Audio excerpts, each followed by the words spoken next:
आज आपण जो टॉपिक शिकत आहे तो आहे सायन्सचा सेकंड लेसन, क्लास 9च्या सायन्सचा सेकंड लेसन. लेसनचं नाव वर्क अँड एनर्जी. हा लेसन 2 पार्टमध्ये डिवायडेड आहे. फर्स्ट पार्ट आहे वर्क अँड देन आपण शिकणार आहे एनर्जी. आज आपण सुरुवात करू वर्क टॉपिकने. वर्क टॉपिकमध्ये आपल्याला काय काय पाहणं आहे, वर्क एक्झॅक्टली काय असते, वर्क कॅल्क्युलेट करण्यासाठी कोणत्या फॉर्म्युल्याचा आपण वापर करू शकतो किंवा आपण करतो, ह्या सगळ्या गोष्टींना डिटेलमध्ये पाहू. 3 एक्झाम्पल येतील, त्यापैकी कोणतं वर्क आहे कोणतं वर्क नाही हे पहिले डिसाईड करू. पहिल्या सिच्युएशनमध्ये एक व्यक्ती न्यूजपेपर वाचताना दिसत आहे. Is work done while reading a newspaper. Newspaper वाचत असताना वर्क होत आहे का? नो. एक गोष्ट लक्षात घ्या, वर्कचे 2 प्रकार पडतात, mental work and physical work. इथं हा व्यक्ती मेंटल वर्क करत आहे, काहीतरी शिकत आहे, समजत आहे, मेंटल वर्क होत आहे, पण फिजिकल वर्क होत नाही. फिजिक्समध्ये we only deal about physical work, not about mental work. तर इथं फिजिकल वर्क अजिबात नाही. ह्या एक्झाम्पलमध्ये वर्क होताना दिसत नाही आहे. ठीक आहे. सेकंड एक्झाम्पल पाहू. A soldier. Are soldiers standing in attention doing work. हे सोल्जर्स अटेन्शन पोझिशनला आहेत, अटेन्शन एका ठिकाणी उभे आहेत. तर हे वर्क करत आहेत का? इथं टेक्निकली वर्क होत नाही आहे. Clear? Here work done is not possible. Third situation पाहू. एक व्यक्ती हेवी लोड लिफ्ट करत आहे, पण सिच्युएशन पहिले समजून घेऊ. Is work done when a man is standing with a heavy load for hours. बरेच तास तो व्यक्ती हेवी लोड घेऊन उभा आहे. वर्क होत आहे का? नाही. इथं सुद्धा वर्क डन होत नाही आहे. क्लिअर? परत पाहून घ्या. वर्कचे 2 प्रकार, mental work and physical work. शिकणे, समजणे, अभ्यास करणे हे सगळं मेंटल वर्कच्या कॅटेगरीत जाते. In physics we only deal about physical work. मग ह्या 3 एक्झाम्पलला आपण पाहिलं, याच्यात वर्क होत नाही. मग अजून 2 एक्झाम्पल पाहू. इथे एक एक्झाम्पल आहे, does a moving horse do work. एक मूव्हिंग हॉर्स वर्क करत आहे का? यस. इथं वर्क होत आहे. क्लिअर? इथं वर्क होत आहे. लास्ट एक्झाम्पल पाहू. एक टोईंग व्हॅन आहे जी एखाद्या ॲक्सिडेंट झालेल्या गाडीला किंवा नो पार्किंगमध्ये उभ्या असलेल्या गाडीला अशी टो करून एका ठिकाणाहून दुसऱ्या ठिकाणी घेऊन नेल्या जाते. ही टोईंग व्हॅन ह्या कारला सर्टन डिस्टन्सपर्यंत घेऊन जाईल. Is work done while pulling a car. या कारला पुल करत आहे आपण. इथं वर्क होत आहे का? इथं वर्क होत आहे. मग वर्कची अशी काय प्रॉपर डेफिनेशन ह्या सिच्युएशनवरून बनवता येईल? तर जर फोर्समुळे डिस्प्लेसमेंट होत असेल, work is said to be done when a force applied on an object causes displacement of the object. When a force is acting on an object because of that force the displacement of that object occurs or cause लिहिता येईल. तर force लावल्यामुळे जर त्या वस्तूवर तुम्हाला displacement दिसत असेल, त्या वस्तूची डिस्प्लेसमेंट होत असेल, तर अशा सिच्युएशनला आपण म्हणू शकतो वर्क. याला आणखी पुढे जाऊन एक सिंपल डेफिनेशन देईल. Work is said to be done. इथं आपण काय पाहिलं? Work is said to be done when a force applied on an object causes displacement of the object. जर फोर्स लावल्यामुळे वस्तूची डिस्प्लेसमेंट होत असेल तर म्हणता येईल त्या वस्तूवर वर्क झालं. पुढे वर्कची अजून एक सिंपल डेफिनेशन आपण बनवू शकतो. त्याच्यासाठी थोडं व्यवस्थित वर्कला समजण्याचा प्रयत्न करू. There is a difference in the way we use the term work in day-to-day life and the way it is defined in science. Day-to-day life मधलं वर्क अलग, सायंटिफिक लँग्वेज मधलं वर्क अलग. मी अभ्यास केला म्हणजे एका प्रकारे ते कामच झालं, यालाही मी वर्क म्हणतो, मेंटल वर्क. सायन्स मधलं वर्क मेंटल वर्कशी रिलेट करते का? तर थोडाफार डिफरन्स तुम्हाला यात दिसून येतो. सायंटिफिक वे मध्ये वर्क एक्झॅक्टली काय, what is the scientific definition of the work? तर फोर्स लावल्यामुळे डिस्प्लेसमेंट होत असेल त्या वस्तूची तर म्हणता येईल त्या वस्तूवर वर्क झालं.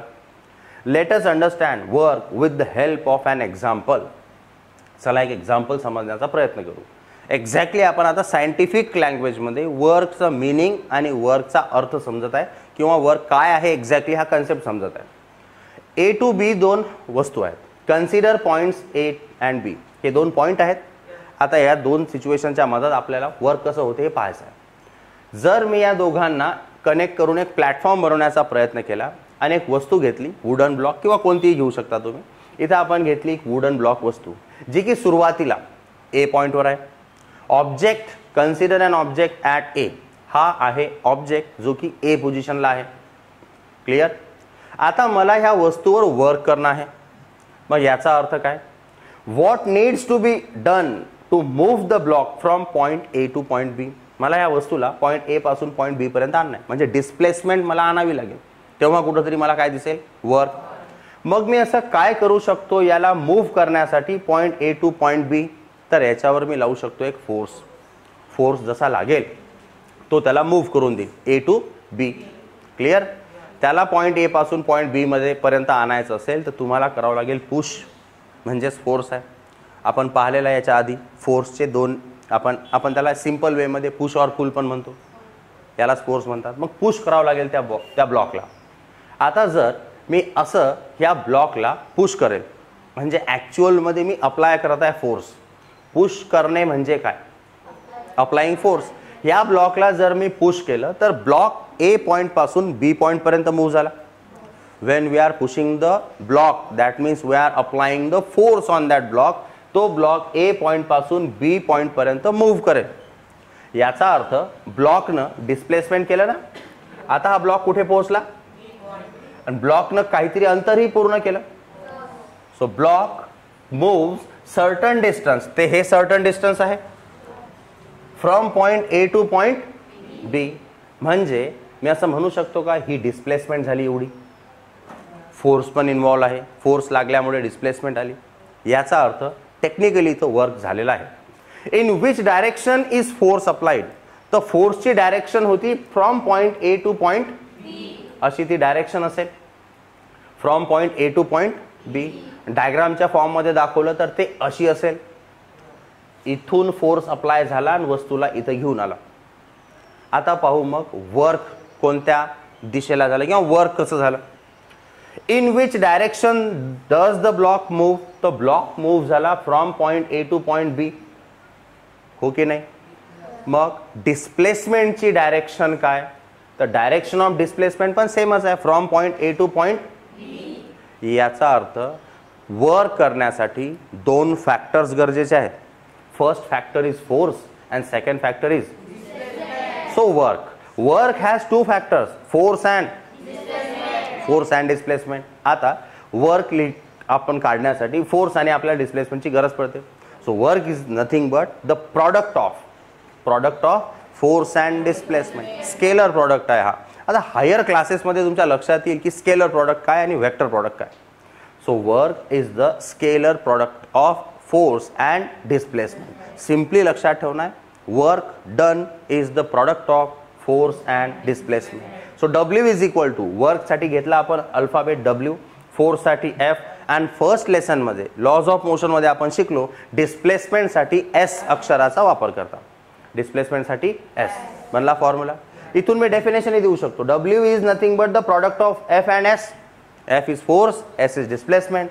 So work is the product of force and displacement but in the direction of the force. फोर्सच्या डायरेक्शनने ते वर्क तुम्हाला दिसेल. Clear. Work is the product of force and displacement. Definition समजली नक्की. चला जाऊ पुढे. वर्कचा फॉर्म्युला आपण कसा बनवू शकतो, पण त्याच्या आधी एक आणखी कन्सेप्ट समजणं आहे. असं जर झालं की फोर्स आणि डिस्प्लेसमेंटची डायरेक्शन अलग अलग असेल, त्यासाठी एक एक्झाम्पल पाहू पहिले. What if displacement is not in direction of applied force. जर डिस्प्लेसमेंट अलग दिशेला आहे, फोर्सची डायरेक्शन अलग आहे, अशा केसमध्ये वर्क कसं काढायला पाहिजे. Let us consider an example. पहा, एक मुलगा टॉय कार आहे, दोरीच्या मदतीनं तो ओढत आहे. क्लिअरली पहा होत काय आहे इथं. पर्सन असा ओढत असल्यामुळे फोर्स लागत आहे असा, बट कार किंवा ट्रक किंवा तो टॉय या ग्राउंडवरच समोर समोर जाईल. क्लिअरली समजत आहे की फोर्स असा ट्रॅव्हल करत आहे आणि डिस्प्लेसमेंट अशी दिसत आहे. Here the direction of force and direction of displacement is not same. अशा केसमध्ये वर्क कसं काढता. चला पहा परत एकदा. हा पर्सन या वस्तूला जर फोर्स लावत असेल, consider a boy pulling a toy truck, तो त्या ट्रकला पुल करत आहे. ट्रकनं ग्राउंड जो आहे, ही लाईन म्हणजे रिप्रेझेंट करत असेल सपोज ग्राउंड, तर तो नाही सोडला त्याने, ट्रक ग्राउंडला कनेक्टेड आहे. डिस्प्लेसमेंट पहा कशी झाली, ए टू बी. डिस्प्लेसमेंट कशी झाली, A to B. What is the direction of displacement from point A to point B. डिस्प्लेसमेंटची डायरेक्शन आहे ए टू बी, एवढं झालं डिस्प्लेसमेंट. फोर्स कसा लागत आहे, फोर्स तर असा लागत आहे पुश करत असताना. What is the direction of force, the direction of force is this. आता वर्कची डेफिनेशन काय होती, work is the product of force into displacement in the direction of force. मग ऍक्च्युअल मध्ये तर फोर्स असा लागला ना, मग डिस्प्लेसमेंट अशी झाली. मला पाहावं लागेल की डिस्प्लेसमेंट ज्या डायरेक्शनला गेली त्या डायरेक्शनला किती फोर्स लागला. तर तो एफ असा लागला तर त्याचा एक कंपोनेंट असा लागलाच असेल, त्या कंपोनेंटनंच तर ट्रकला असं आणलं असेल ना. तो कंपोनेंट, तो फोर्सचा कंपोनेंट आणि मग हा डिस्प्लेसमेंट यांचा प्रॉडक्ट करावा लागतो जेव्हा फोर्स ह्या ग्राउंड सोबत किंवा डिस्प्लेसमेंट सोबत काही अँगल बनवत असेल. याला समजण्यासाठी आपल्याला जावं लागेल याच्या कंपोनेंटकडे आणि थोडासा बेस आहे याला ट्रिग्नोमेट्रीचा. Work done is the product of magnitude of the force and the displacement of the object in the direction of force. Displacement अशी झाली, असा फोर्स मला पहिले पाहावा लागेल. मग हा एफ असा लागत आहे, F1 जर मी याचा कंपोनेंट मानला जो की असा हॉरिझॉन्टल लागेल असा, F चा कंपोनेंट कोणता मानत आहे मी, F1. जर तो मी असा अज्युम केला तर हा फोर्स आणि ही डिस्प्लेसमेंट यांचा प्रॉडक्ट डेफिनेशनच्या अकॉर्डिंगली वर्क होतो. मग मला W लिहिताना मी काय करेल, W लिहिताना F1 इंटू एस. पण ऍक्च्युअल मध्ये हा F1 F सोबत काय बनवत आहे, एक अँगल. जेव्हा अँगल आपल्याला एक्झॅक्टली दिलेला नसतो तेव्हा एक अल्फाबेट यूज करायचं, थिटा. ग्रीक सिम्बॉल आहे हा, अलग अलग अँगलला रिप्रेझेंट करण्यासाठी अल्फा, बीटा, गॅमा अशा टर्म्स आपण वापरतो. तर आपण आता पाहू हा फोर्स आणि ही डिस्प्लेसमेंट, वर्कचा फॉर्म्युला F1 इंटू एस. इथं मी F नाही घेतला कारण F असा लागला पण डिस्प्लेसमेंट इकडे गेली, तर डिस्प्लेसमेंटच्या डायरेक्शनला लागणारा फोर्स मला पाहिजे किंवा फोर्सच्या डायरेक्शननं झालेली डिस्प्लेसमेंट मला पाहिजे. यांचा प्रॉडक्ट असतो हा वर्क. याला म्हटलं इक्वेशन नंबर 1. आता what is the relation between F1 and F2. हा दिलेला असताना हा कसा काढायचा, किंवा हा दिलेला असेल तर मग हा कसा काढतात. मदत घ्यायची अशा केसमध्ये ट्रिग्नोमेट्रीची. आपण मॅथमॅटिक्सच्या लेसनमध्ये ट्रिग्नोमेट्री बद्दल शिकू डिटेलमध्ये. त्याच्यात 6 ट्रिग्नोमेट्रिक फंक्शन्स असतात, sine, cos, tan, cot, sec and cosec. इथं आपण त्यातला एक ट्रिग्नोमेट्रिक फंक्शन फक्त पाहू, कॉस. 2 प्रकारे रिप्रेझेंट करता येते, ॲडजसंट साइड अपॉन हायपोटेनियस और बेस अपॉन हायपोटेनियस. त्यातला बेटर राहतो ॲडजसंट अपॉन हायपोटेनियस. पाहू F1 Fचं रिलेशन काय.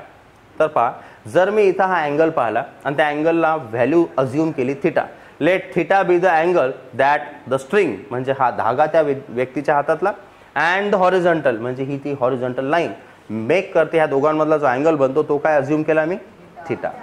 मग हा थिटा, इथून एक इमॅजिनरी लाईन ड्रॉ केली तर मी असा एक ट्रायंगल बनवण्याचा प्रयत्न केला.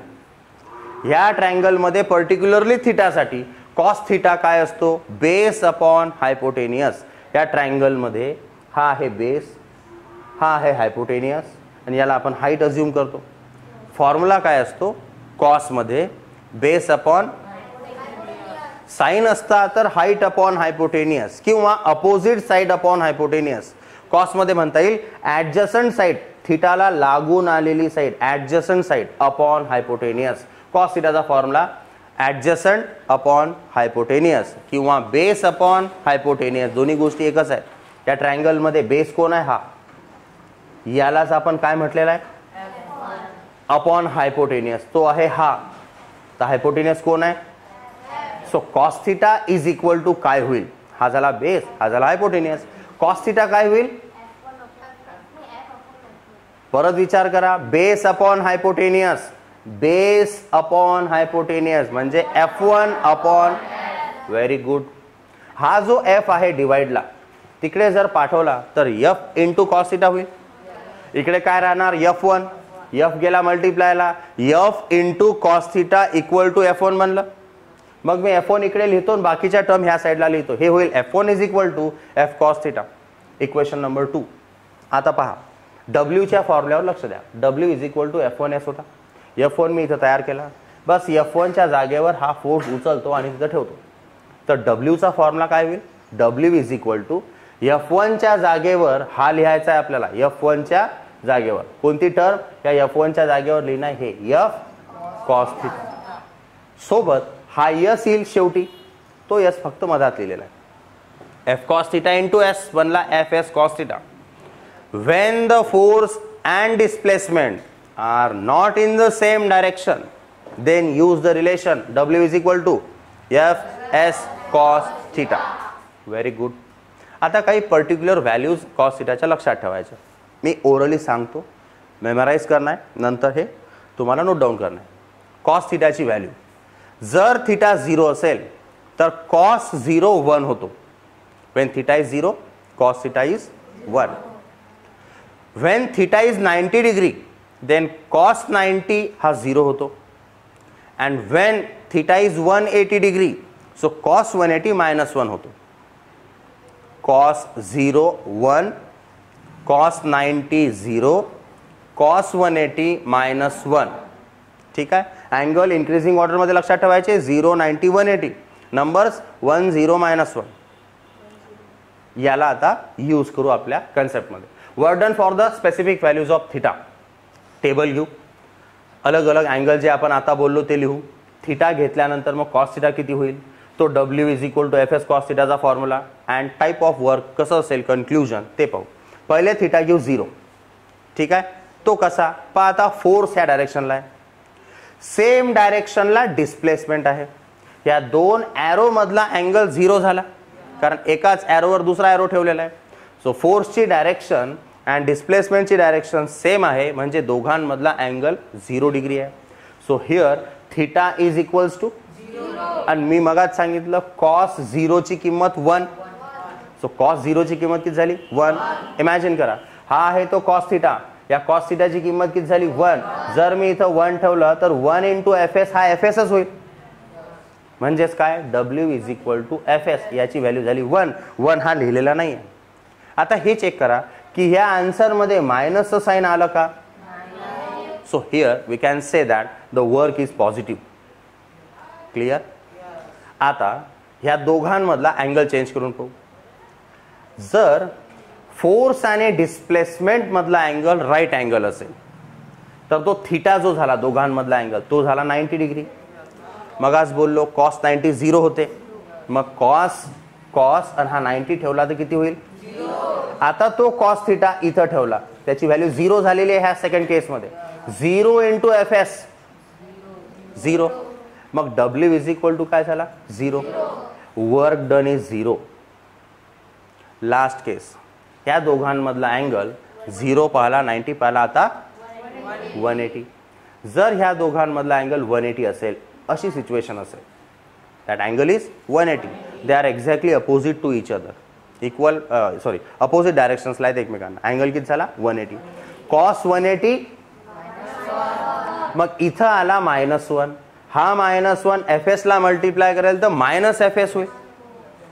-Fs W is equal to इथं लक्षात आलं की Fs तर वर्क असते, मायनसचं साइन हे सांगत आहे की work done is very good. इथून क्लिअरली एक गोष्ट समजली. If the forces and displacement are in the same direction then the work is positive. If the force and displacement are perpendicular to each other, then the work done is 0. And if the force and displacement are opposite to each other, then the work is called as negative work. Concept समजला. या टॉपिकशी related समोर आपण unit समजून घेऊ. वर्कचे unit SI and CGS system मध्ये. Work डनची definition समजली. Product of force and displacement. मग अँगल मध्ये फोर्स लागला तरी फॉर्म्युला पाहिला FW is equal to Fs cos theta. आता समजू याचं युनिट रिप्रेझेंट कसं करतात त्याला. पहा, वर्कचा फॉर्म्युला लिहू पहिले. Force and displacement. Work is equal to force into basic. आपण हा फॉर्म्युला पाहिला. MKS सिस्टीम जी आज आपली मॉडिफाय होऊन SI सिस्टीम बनलेली आहे. MKS सिस्टीम मध्ये हे एक सायंटिस्ट होते यांनी हीट आणि एनर्जीच्या फील्डमध्ये बरंच काम केलेलं आहे. तर यांच्याच नावानं जेम्स पी जूल हे जे जूल आहेत यांच्या सरनेमचं वापर आपण त्या एनर्जीला म्हणा किंवा वर्कला लिहिण्यासाठी वापरतो. सो वर्क डन रिप्रेझेंट करतात जूलमध्ये. MKS unit of work is joule, जो की जनरली जेने रिप्रेझेंट करतात. जूलचं पहिलं अल्फाबेट. क्लिअर? ते नाव यांच्या सरनेम पासून घेतलेलं आहे आपण इन द ऑनर त्यांनी जे सायन्समध्ये काम केलं त्याच्यानुसार. पुढे जाऊ. फोर्सला आपण याच्या आधीच शिकलो फर्स्ट लेसनमध्ये. फोर्सचं युनिट झालेलं आहे न्यूटन, आठवते? फोर्सचं MKS unit Newton, n represent केला जातो. डिस्प्लेसमेंट हे जनरली अंतर असते तर ते मीटरमध्ये मोजतात SI सिस्टीममध्ये. याचं MKS किंवा SI युनिट काय तर मीटर, m न रिप्रेझेंट करतात. क्लिअर? यांचा जर मी वापर केला तर पहा, joule is equal to newton into metre व्हायला पाहिजे है ना. आता पाहू 1 जूल इक्वल्स टू किती. पहा आता इथे 1 न्यूटन, इथं काय नाही याचा अर्थ 1 मीटर इमॅजिन करा. 1 जूल म्हणजे किती. जर 1 न्यूटनचा फोर्स 1 मीटरची तुम्हाला डिस्प्लेसमेंट क्रिएट करून देत असेल तर म्हणता येईल 1 जूल वर्क झालं. प्रॉपर डेफिनेशन पहा. 1 joule means what. If a force of 1 newton displaces an object through 1 metre. जर 1 न्यूटनचा फोर्स वस्तूला डिस्प्लेस करतो बाय 1 मीटर, 1 मीटरनं डिस्प्लेस करतो in the direction of the force, ज्या दिशेला फोर्स लागला त्या दिशेलाच, then we can say that work done is 1 joule. When the force of 1 Newton displaces the object by 1 meter in the direction of force, then we can say that the work done is 1 joule. समजलं? 1 न्यूटनचा force 1 मीटरचं displacement करत असेल ते पण ज्या दिशेला force लागला त्या दिशेला, तर अशा परिस्थितीत 1 जूल वर्क झालं असं आपण म्हणतो. आता येऊ CGS सिस्टीममध्ये. CGSचे इनिशियल्स काय सांगतात. Centimetre gram second, metre kilogram seconds. MKS म्हणजे आजची आपली SI सिस्टीम मॉडिफाय चेंजेस करून मॉडिफाय झाली आहे थोडी. CGS मधला centimetre gram and second. CGS सिस्टीममध्ये वर्कला अर्गमध्ये मोजतो आपण, फोर्सला डाईनमध्ये मोजतात आणि डिस्प्लेसमेंट हे अंतर आहे CGS मध्ये सेंटीमीटर आहे. तर अंतर कशात मोजत असतील सेंटीमीटर मध्ये. डिस्प्लेसमेंट झाली सेंटीमीटर. मग ह्या अर्ग इज इक्वल टू मी डाईन इंटू सेंटीमीटर म्हणू शकतो. आता जर मी इथं 1 इमॅजिन केला, 1 erg equals to 1 dyne into 1 centimetre. मग आता डेफिनेशन कशी राहील. 1 erg equals to if a force of 1 dyne, इथं डाईन शब्द येईल आता. If a force of 1 dyne displaces an object through 1 centimeter in the direction of the force, then the amount of work done is 1 erg. Clear? 1 dyne force 1 centimetre ची displacement करते in the direction of force, then the work done is called as. चला definition पाहू. 1 erg. If a force of 1 dyne displaces an object through 1 centimeter in the direction of the force, the amount of work done is 1 erg. Clear? Work चे आपण units शिकलो MKS system, that is SI system and CGS system मध्ये. जायचं पुढे. आता आपण ह्या दोघांमध्ये काही रिलेशन बनते का हे समजण्याचा प्रयत्न करू. पहा, वर्क हॅज ओनली मॅग्नेट्यूड, त्याला डायरेक्शन नसते. वर्क हॅज ओनली मॅग्नेट्यूड, त्याला डायरेक्शन नसते. मग लॉज ऑफ मोशन मध्ये मी तुम्हाला स्केलर अँड वेक्टर सांगितलं होतं. अशी क्वांटिटी जिला फक्त मॅग्नेट्यूडने रिप्रेझेंट केल्या जाऊ शकते, that is scalar, and which need both magnitude as well as direction is called as vector. तर वर्कला डायरेक्शन नसते, फक्त मॅग्नेट्यूड आहे. मग ऑब्व्हियसली ही कोणती क्वांटिटी झाली. सो वर्क डन और work has only magnitude and there is no direction, hence it is a scalar quantity. आणि परत एकदा हायर क्लासेसमध्ये या दोघांचा जो प्रॉडक्ट आहे तो स्केलर प्रॉडक्ट मानला जातो, त्याच्यात मग डायरेक्शन इन्व्हॉल्व राहत नाही. पुढे जाऊ. युनिट्समध्ये रिलेशन पाहता येईल काय काय बनतात, एक क्विकली पाहून घेऊ. आत्ता आपण पाहिलं, थोडंसं रिवाइज करा. 1 जूल होतं 1 न्यूटन इंटू 1 मीटर. पहा मी लिहित आहे आता, SI system that is MKS, joule किंवा न्यूटन मीटर. विचार करा 1 जूल काय होतं, 1 joule 1 newton into 1 metre, simply newton into metre. मग जूल लिहू शकतो किंवा न्यूटन मीटर म्हणू शकतो, या दोघांचा अर्थ एकच आहे. इकडे येऊ मग CGS सिस्टीम मध्ये एक शब्द होता पहिला, आता पुढे ऐका ऐका, डाइन सेंटीमीटर होतं. व्हेरी गुड, डाइन हे आणि हे एकच आहे, डाइन सेंटीमीटर. इथपर्यंत क्लिअर आहे का? आता आपण काय करत आहे, या दोघांमध्ये काही रिलेशन बनते का त्याचा विचार करू. याच्या आधी लॉज ऑफ मोशन मध्ये ह्या टॉपिक बद्दल मी बोललेलं आहे. या डाइनचं न्यूटन मध्ये कन्व्हर्जन आणि मीटरचं सेंटीमीटर किंवा सेंटीमीटरचं मीटर मध्ये कन्व्हर्जन, त्या पर्टिक्युलर एक्झाम्पलने डिस्कस करू. आपण पाहताय या दोघांमधलं रिलेशन कसं लिहितात. काही काही न्यूमेरिकल्स जे हायर लेवलचे असतात त्यात काही व्हॅल्यूज ह्या टर्ममध्ये दिलेल्या असतात, काही व्हॅल्यूज ह्या टर्ममध्ये दिलेल्या असतात आणि आपल्याला आन्सर SI सिस्टीममध्ये जनरली विचारलेलं असते. मग पहिले हे युनिट कन्व्हर्ट करता आले पाहिजे, त्याच्याशिवाय न्यूमेरिकल तुम्ही परफेक्टली नाही करू शकणार. चला पाहू. 1 जूल मगाच पाहिला आपण, 1 न्यूटन 1 मीटर असते, हे 1 newton into 1 metre. Clear? 1 newton means dyne मध्ये किती, तर 1 newton equals to 10 to the power 5 dyne. 1 newton म्हणजे 10 टू द पॉवर 5 डाइन. मग हे कसं कन्व्हर्ट करतात, त्याच्या मागं लॉजिक असं आहे, मी कन्व्हर्टच करून देतो तुम्हाला. हे आलं कसं असेल,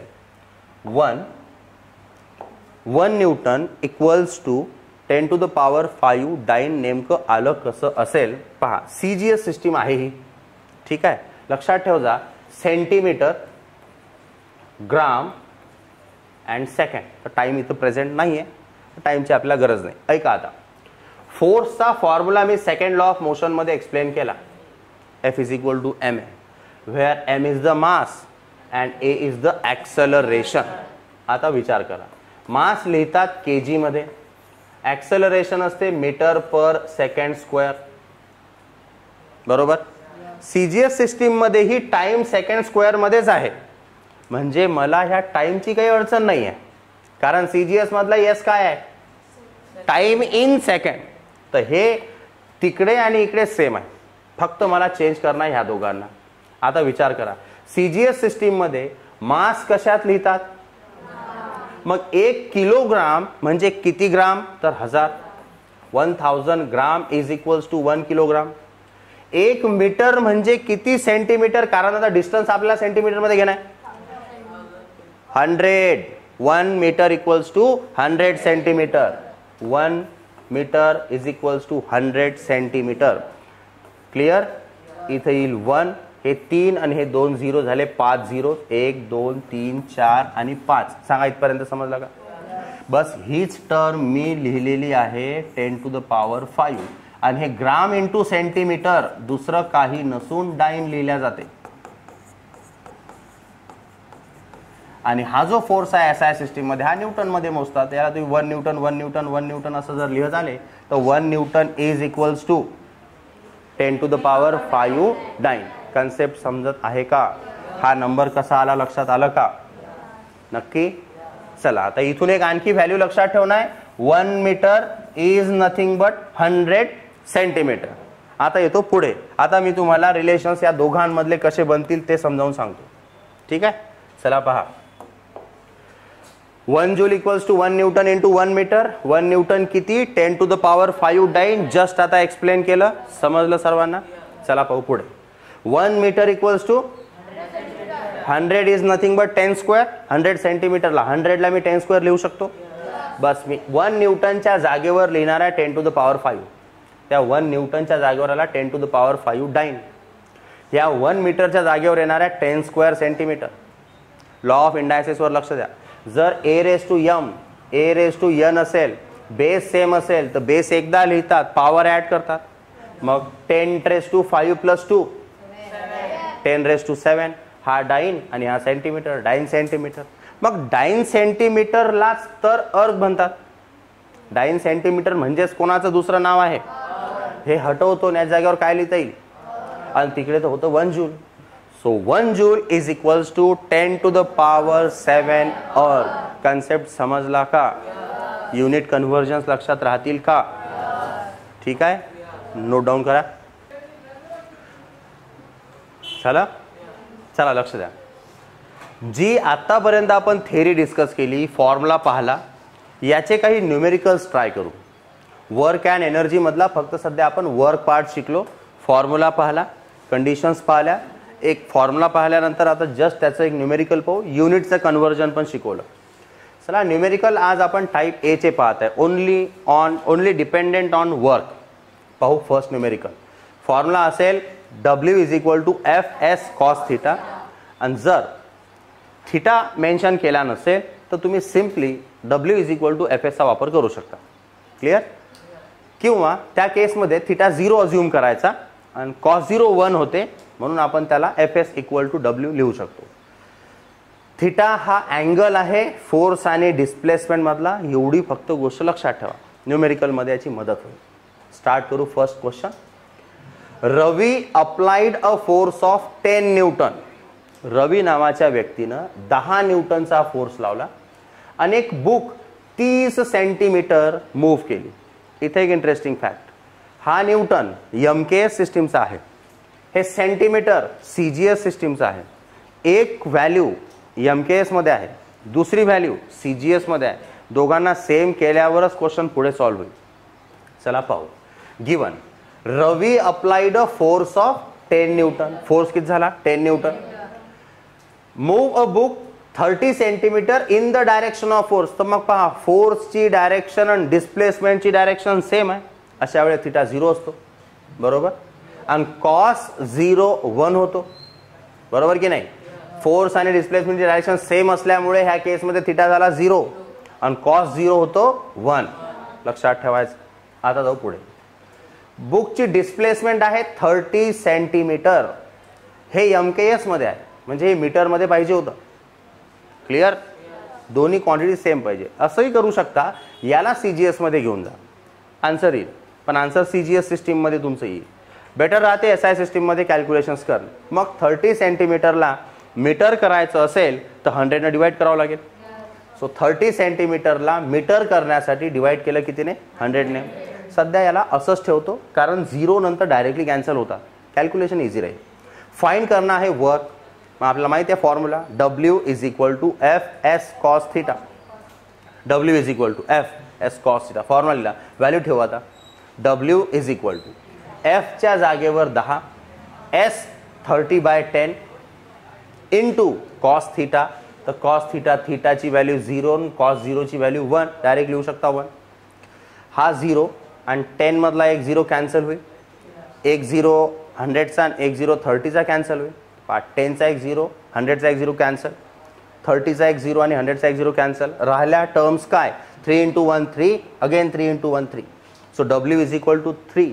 आपणच पाहिलं एमकेएस सिस्टीम मध्ये ऑलरेडी सगळं कन्व्हर्ट केलं. एमकेएस सिस्टीम मध्ये वर्क कशात मोजतात? जूल मध्ये. तर आपलं वर्क किती मिळालं आपल्याला? 3 joule. So work done by Ravi is 3 joule. Numerical समजलं, बेसिक न्यूमेरिकल होतं. सेकंड क्वेश्चन कडे जाऊ. Question number 2. Praveen has applied a force of 100 newton. Force आहे 100 newton on an object at an angle of 60 degree to the horizontal. आता force आणि displacement मधला angle हा 60 degree आहे, 0 नाही आहे तो.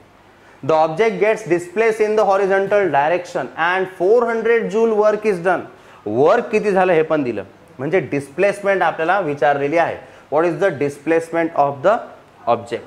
चला गिवन इन्फॉर्मेशन लिहू. फोर्स किती? 100 न्यूटन. ठीक आहे. थिटा तो अँगल किती? 60 डिग्री. मग कॉस 60 1/2 ते क्वेश्चन मध्ये गिवनच आहे आपल्याला. आणि आपण ट्रिग्नॉमेट्री जेव्हा 9चं मॅथ्स 2 मधला लेसन शिकू तेव्हा या सगळ्या व्हॅल्यूज तुम्हाला लक्षातच राहतील. साइन 0 पासून 90 पर्यंत, कॉस 0 पासून 90 पर्यंत आणि बाकी सगळ्या राहिलेल्या ट्रिग्नॉमेट्रिक टर्म्स 0 पासून 90 पर्यंत. कॉस थिटाची व्हॅल्यू आहे 1/2. यांनी वर्क दिलं 400 जूल. ते जूल मध्ये लिहिलेलं आहे, तर ती ओळखण्याची पद्धत की जूल मध्ये जे आहे ते वर्क असेल किंवा एनर्जी पण असू शकते. इथं आपण वर्कच पाहत आहे. 400 जूल हे वर्क झालं. डिस्प्लेसमेंट माहित नाही. व्हॉट इज द डिस्प्लेसमेंट तेच विचारले त्यांना. यस म्हणजे आपल्याला काढायचा. फॉर्म्युला आपल्याकडे तोच आहे, W is equal to F S cos theta. Formula लिहून घेतला. सोल्युशन फॉर्म्युला एकदा परत लिहून घेऊ. आता ठेवू व्हॅल्यू. एफ च्या जागेवर किती? पहिले W च्या जागेवर त्याची व्हॅल्यू लिहून घेऊ 400. मग F च्या जागेवर किती?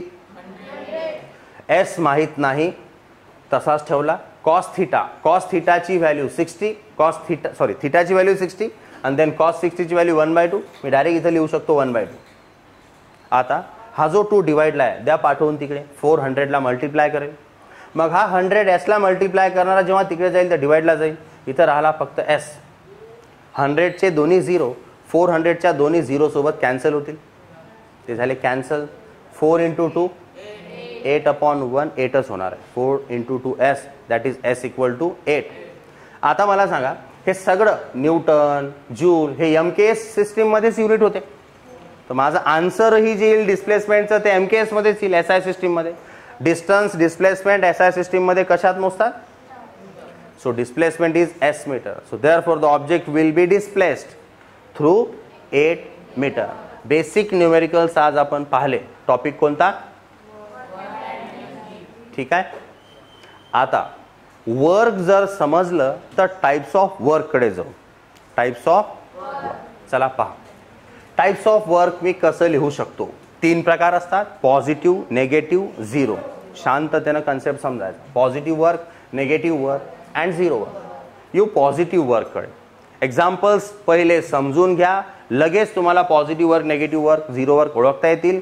आणि ते जर ओळखता आले तर त्यांच्या मग तुम्हाला डेफिनेशन्स पण बनवता येतील. पॉझिटिव्ह वर्क पहिले डिस्कस करू.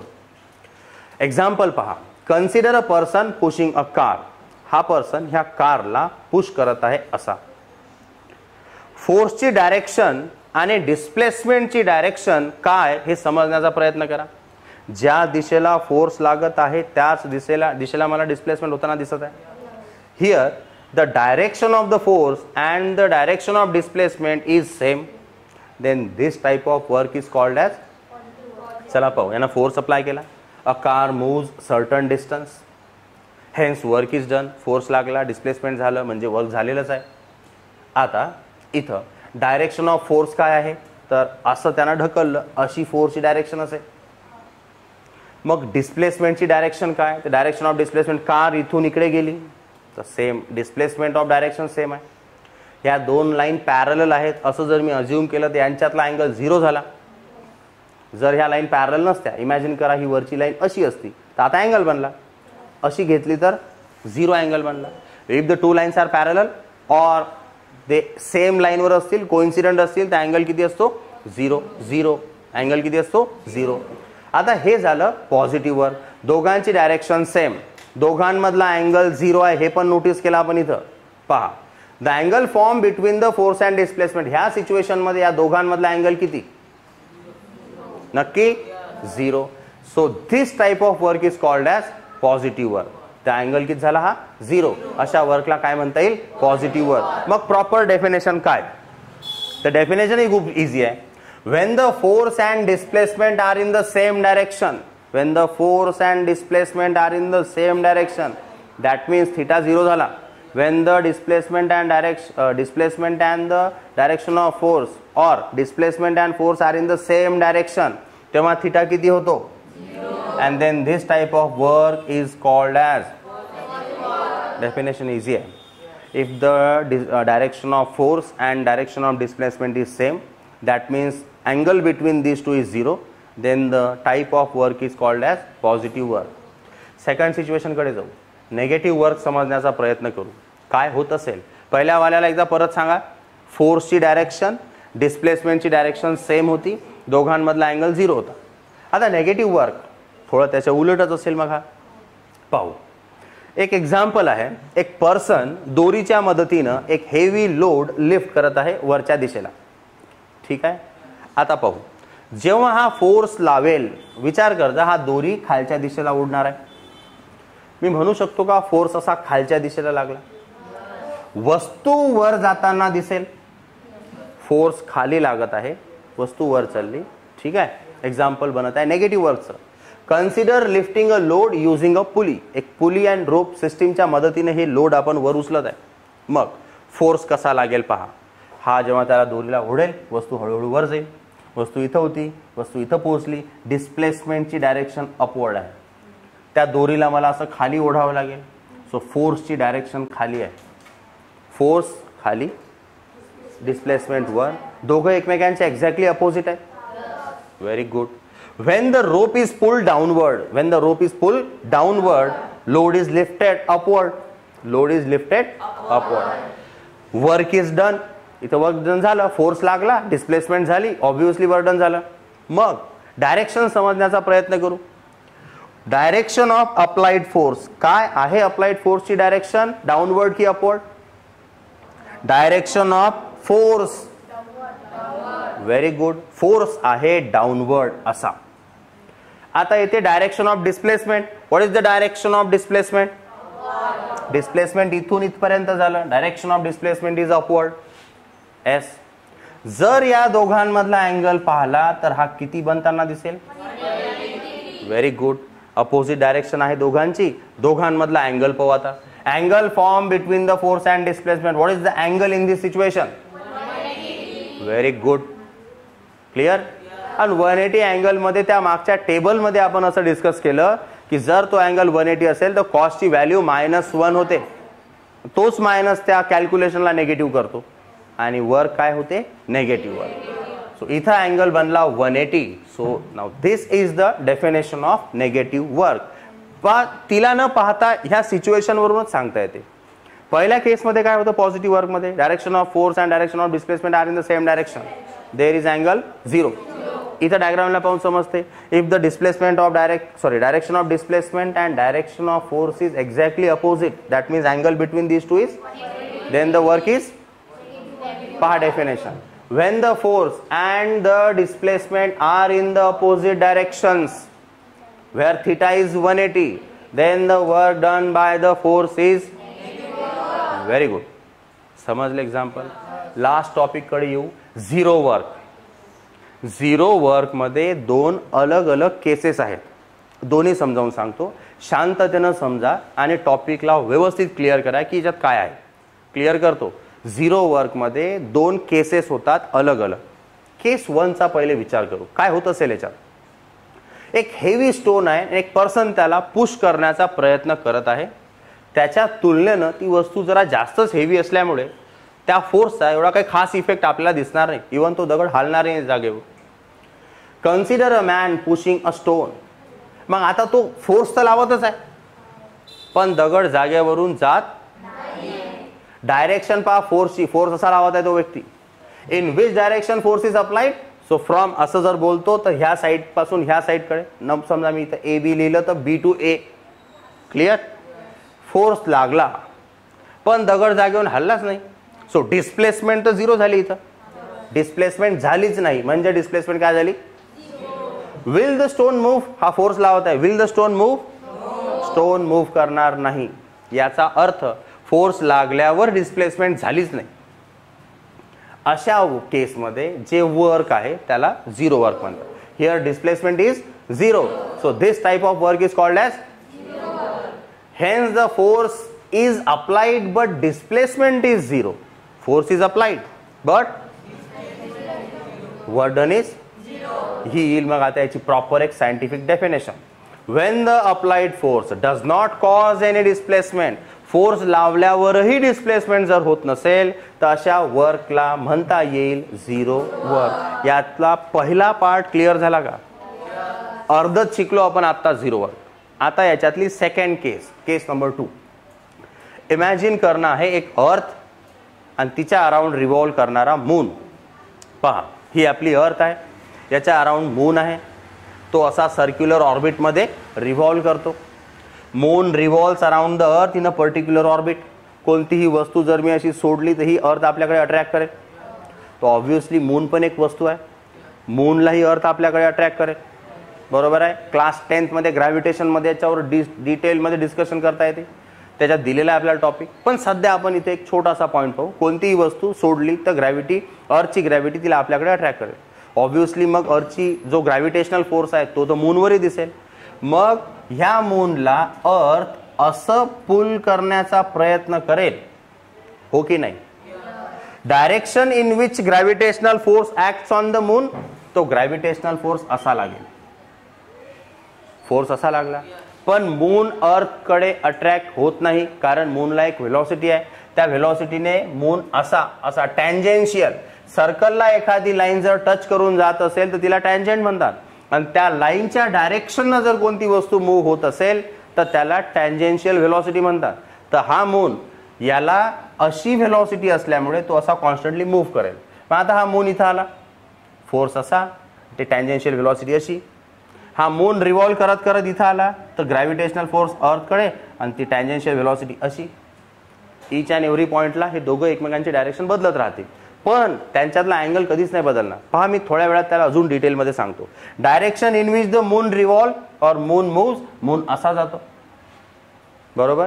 म्हणजे डिस्प्लेसमेंट अशी झाली. क्लिअरली दिसते की डिस्प्लेसमेंट आणि फोर्स मधला अँगल 90 डिग्री आहे. हा अँगल किती? 90 डिग्री. इमॅजिन करा ही सिच्युएशन इथं आणा. हा इथं तुमचा मून, असा तुमचा ग्रॅव्हिटेशनल फोर्स आणि अशी राहील त्याची टँजेन्शियल डायरेक्शन.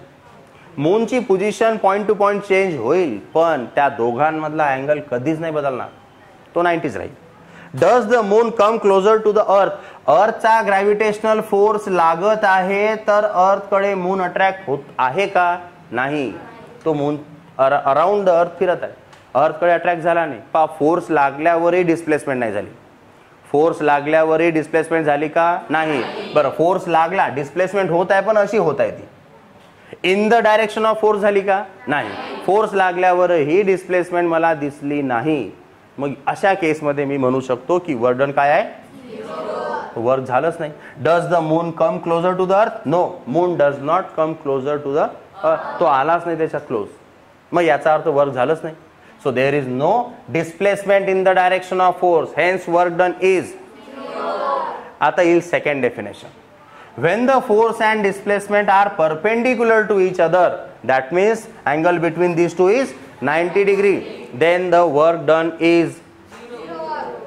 एक वर्क डन 0 मध्ये काय शिकवलं? फोर्स लागल्यावरही डिस्प्लेसमेंट नाही झाला, फोर्स लागल्यावरही. आणि याच्यात काय शिकवलं? फोर्स लागला पण फोर्सच्या दिशेला डिस्प्लेसमेंट नाही झाली, म्हणजे दोघांमधला अँगल किती आहे? 90. तरी सुद्धा काय? 0. सो हे आपण डिस्कस केलं types of work, positive, negative, 0. पुढे जायच्या आधी एकदा शॉर्ट मध्ये रिवाइज करून देतो. पहा, let's revise. First, when the force and displacement are in the same direction and theta is 0, the work is positive. When the force and displacement are opposite in direction, when the force and displacement are in the opposite direction, work done is negative. तेव्हा theta किती असतो? Last वाला topic पाहू. When the applied force does not cause any displacement, म्हणजे ही situation, force लागल्यावर displacement नाही झालं. और इथून डेफिनेशनचा सेकंड पार्ट, और when the force and displacement are perpendicular to each other, that is theta equals to 0, then also the work is 0. Work मध्ये दोन cases आहेत, लक्षात ठेवायच्या. ठीक आहे. आता तुम्हाला मी सिच्युएशन्स दाखवतो, तुम्ही गेस करता का कोणतं वर्क आहे ते पाहू.